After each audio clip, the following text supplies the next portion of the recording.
E eu não sou, como todos dizem, quando se fala em ex-travestis, em ex-homossexual, a primeira coisa que as pessoas falam é: olha, deve ser filho de católico, de espírita, e na verdade não tem nada a ver com isso. Eu não tenho nada contra os católicos, nada contra os espíritas, aliás, tenho amigos maravilhosos, mas eu quero dizer para você que eu sou filho de um pastor da Assembleia de Deus, que já não se encontra entre nós, que durante anos e anos, orou pela minha transformação.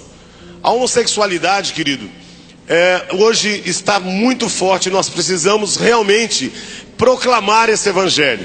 Primeiro, porque homossexualidade não é doença. Se você falar para algum homossexual: vou te levar no médico porque você está doente, ele vai bater em você.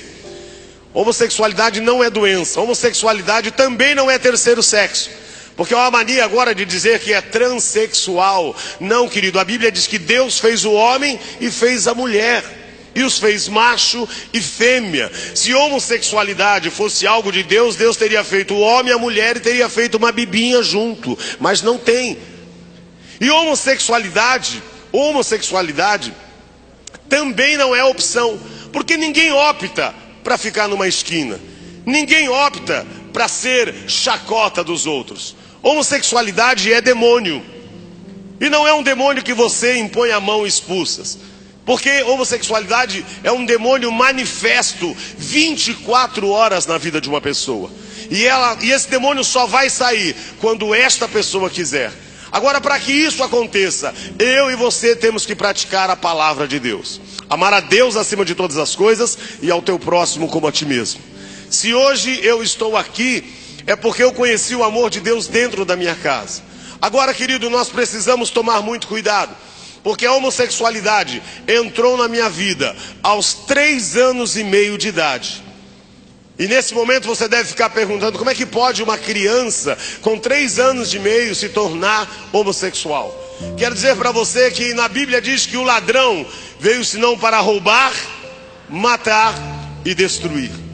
Talvez ele não tenha conseguido tocar na sua vida, mas quem esteve ontem à noite ouviu o que nós precisamos. Nós precisamos de retaguarda, nós precisamos cobrir a nossa família em oração, precisamos estar em todo tempo guardando a nossa família.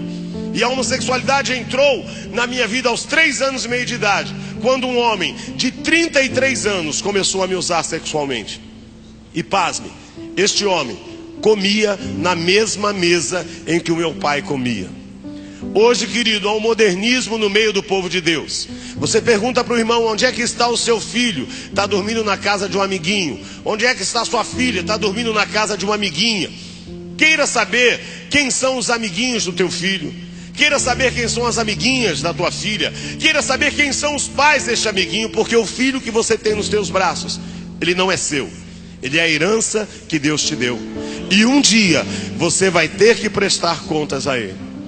Mas em 1964, como é que eu poderia dizer ao meu pai, sendo que o amigo dele mesmo dizia: olha, este é o nosso segredo, se você contar para o seu pai você vai apanhar e ele não vai acreditar. E meu pai, assembleano, daqueles que não podiam ter nem televisão, e você imagina como é que era a cabeça do meu pai. E nós morávamos no mesmo quintal, e este homem todos os dias quando chegava ele dizia: seu Expedito, eu trouxe um carrinho para o Paulinho, posso levar ele lá em casa? E aí ele levava lá em casa e usava e abusava. Até os 7 anos de idade, este homem usou e abusou da minha vida. Aos 7 anos de idade, nós ganhamos uma casa. Deus abençoou o meu pai, e aí nos deu uma casa, e nós mudamos de casa. Eu confesso que eu achava que aquele homem não fosse mais tocar em mim, mas aquele demônio chamado homossexualismo já estava na minha vida. Mas não demorou muito, uma semana depois que nós mudamos, aquele homem foi fazer uma visita na nossa casa. E quando ele entrou, meu pai começou a mostrar a casa que nós estávamos morando. E meu pai dizendo: olha, tudo isso aqui foi Deus quem nos deu. Deus me abençoou. Deus nos deu uma casa nova. E eu confesso, estava muito feliz, porque nós morávamos num cortiço, em 2 cômodos, em que o banheiro era fora. Agora eu estava morando numa casa onde eu tinha meu quarto, onde eu tinha banheiro dentro. Para mim era tudo novo e era maravilhoso. E aquele homem começou a olhar. E de repente ele falou: sabe, seu Expedito, eu aproveitei para passar aqui e ver a sua sua casa, mas é que eu também estou indo trabalhar na minha marcenaria, e hoje é feriado, todos os funcionários estão de folga. Será que eu posso levar o Paulinho comigo até a marcenaria para mim não ficar sozinho? E meu pai inocente dizia, pode levar. E lá aquele homem começou a usar, lá aquele homem, ele molhava o dedo na cerveja, colocava na minha boca, lá aquele homem molhava o dedo na pinga, colocava na minha boca, tirava o cigarro, colocava na minha boca e me ensinou a acender cigarro e muitas outras coisas. E deste dia em diante, todo final de semana, este homem passava na minha casa e me levava para essa marcenaria. Até os 10 anos de idade, ele foi usando a minha vida. Até os 10 anos de idade, quase que diariamente ele passava ali, sempre para me ver, mas no sábado ele me pegava e me levava até aquela marcenaria. Aos 10 anos de idade, quando eu terminei o primário naquela época, eu lembro que eu já estava tendo algumas opiniões e eu já não era também tão masculino quanto o Paulinho que meu pai registrava. E eu lembro que quando eu passei para o ginásio, eu dizia, aquele homem não vai tocar mais na minha vida não. Mas agora eu queria ter experiência com novas pessoas. E eu, queridos, fui para a escola, primeira série do ginásio. E eu lembro que quando eu entrei na escola, aquilo cheio no pátio, todo mundo correndo. E eu ali, tímido, ainda assustado com tudo, era tudo novo para mim. E um rapaz que devia ter 16, 17 anos no máximo, não passava disso, ele começou a me olhar. E durante os 10, 15 dias primeiros de aula, ele começou a me olhar. E ele, quando percebeu que eu estava envolvido no homossexualismo, um dia ele parou na minha frente e disse, olha, eu preciso te falar algo. Se você começar a tomar hormônio agora, você vai ficar uma mocinha. Você vai desenvolver os teus seios, você vai ter corpo roliço, você não vai ter barba, o teu cabelo vai crescer. E quando você tiver com uns 14 anos, ninguém vai dizer que você é homem. Na hora eu gritei com ele, disse, para com isso, menino. Eu sou filho de pastor, você acha que eu vou fazer uma coisa dessa? E ele todos os dias, dos 11 anos até os 12 anos e meio, todos os dias ele me encontrava no pátio e ele dizia, se você tomar hormônio, você vai ficar uma mocinha. Sabe, queridos, ontem eu estava prestando atenção sobre o que o pastor Silas estava dizendo, e é uma verdade. Há momentos que você parece que o inimigo te deu trégua, mas não é. Ele está armando outra cilada e você precisa estar ali firme. E todos os dias ele foi falando, e eu não consegui. Até que aos 12 anos e meio, um dia ele parou na minha frente e disse, eu não vou te falar mais. 1 ano e meio depois, ele tirou do bolso uma cartela de comprimido e falou, eu trouxe o remédio para você. Sabe o que a Bíblia diz? A Bíblia diz, resistir ao diabo. Querido, mas eu era simplesmente um filho de crente que não gostava de crente. Eu era simplesmente um filho de crente que não gostava de crente.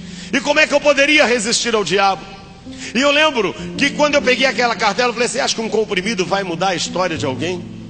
Sabe, hoje há muitas pessoas dentro da igreja querendo provar muitas coisas que não deveria provar. A Bíblia diz resistir ao diabo, não diz para você desafiar ao diabo. Tem muita gente dentro da igreja dizendo, não, eu vou experimentar, vou tomar só um pouquinho, mas quando eu quiser parar, eu paro. Querido, cuidado. Há muitos jovens dentro da igreja falando, não, mas eu vou para a balada, mas eu sei que eu paro a hora que eu quiser. Não brinque, porque ele bate forte. Não brinque. Tem muita gente dizendo, mas é que Deus tem uma obra na minha vida e eu preciso ter um testemunho forte. Querido, não queira ter um testemunho forte. Não queira. O maior testemunho que eu conheci na minha vida não é o meu, mas é de alguém que nasceu num lar cristão e nunca o diabo tocou. Esse foi o maior testemunho que eu ouvi na minha vida.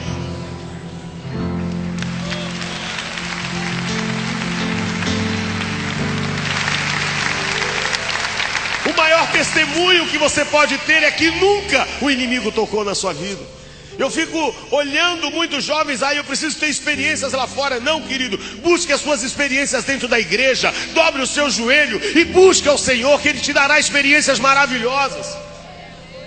E eu não conhecia e nem queria ouvir o meu pai falar disso. E comecei a tomar aquele comprimido. Quando eu comecei a tomar aquele comprimido, foi justamente dizendo, isso aqui não vai acabar, não vai fazer nada comigo. Tomei um dia, tinha que tomar um por dia. Durante os 10 primeiros dias fui tomando e nada acontecia. Mas vou tomar o resto da cartela. Com 22, 23 dias, um dia eu acordei de madrugada com uma dor no peito horrorosa, achando que eu ia morrer.